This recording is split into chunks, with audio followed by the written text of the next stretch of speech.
আমি elevator education থেকে Souvik sir কথা বলছি। আজকে আমি এই ভিডিওতে বলবো যে সাপ্লি যদি কোনো স্টুডেন্ট কোনো প্রফেশনাল কোর্স চলাকালীন, সে বিবিএ হোক, বিসিএ হোক, বা MBA, BBA, BCA, MCA, BTech, engineering হোক, তো পেলে কী কী অসুবিধে হতে পারে।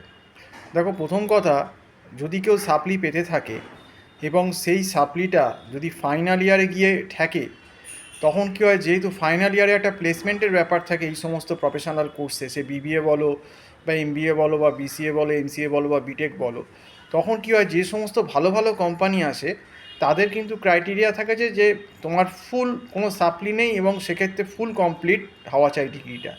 এবার যতক্ষণ না পর্যন্ত তুমি পুরোপুরি এই ডিগ্রিটা ক্লিয়ার করতে পারছো সাপ্লি কাটিয়ে, যতক্ষণ না পর্যন্ত কোম্পানির একটা টাইম ডিউরেশান থাকে যে এই টাইমের ভেতর তোমাকে সার্টিফিকেটটা, সে বিসিএ হোক, এমসিএ হোক বা এমবিএ হোক, বিটেক হোক, এটা তোমায় সাবমিশন করতে হবে।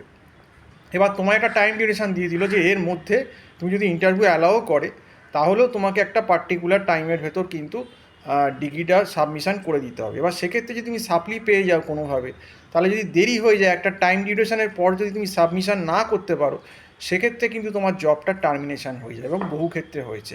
এবং আরেকটাও ব্যাপার, ধরো কেউ থার্ড সেমিস্টার, ফোর্থ সেমিস্টারে সাপ্লি খাচ্ছে, সেকেন্ড সেমে সাপ্লি খাচ্ছে, তো সেই সাপ্লিটা তো টেনে নিয়ে আবার সেই পরের বছর যখন সেকেন্ড সেমের সাপ্লি হলে ফোর্থ সেম, হ্যাঁ, ফার্স্ট সেমের সাপ্লি হলে থার্ড সেম, তো সেইগুলো তো আবার সেই ঘাড়ে পড়ে যাচ্ছে থার্ড সেমের সঙ্গে, মানে এটা একটা এক্সট্রা লোড।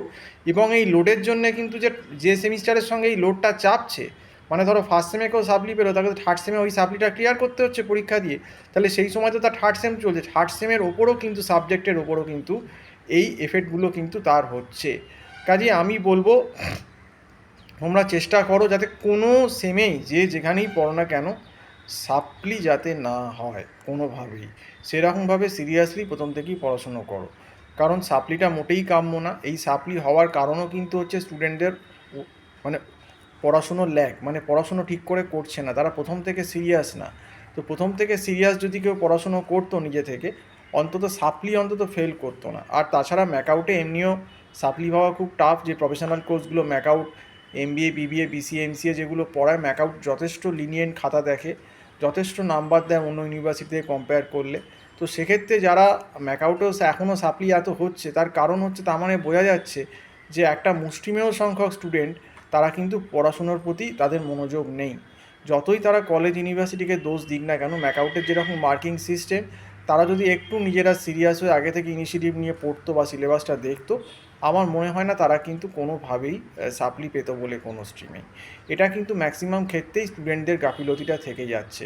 এবং এই সাপ্লি হওয়া মানে নিজের কেরিয়ারও ডুম হওয়া। তুমি যদি কোনো ভালো ক্যাম্পাস ইন্টারভিউতে না বসতে পারলে, সাপ্লির জন্য অ্যালাউ করলো না, বা তুমি হয়তো জবটা পেলে কিন্তু যখন ডিগ্রিটা জমা দেওয়ার কথা, সাবমিশন করার কথা, তখন যেহেতু তোমার সাপ্লিটা এখনও ক্লিয়ার করতে পারো, তুমি আটকে রয়েছো, সাবমিশন করতে পারছো না, তার জন্যেও কিন্তু তোমার জব টার্মিনেশন হতে পারে। তারপর বিভিন্ন জায়গায় তুমি মানে অ্যাপ্লাই করতে পারবে না।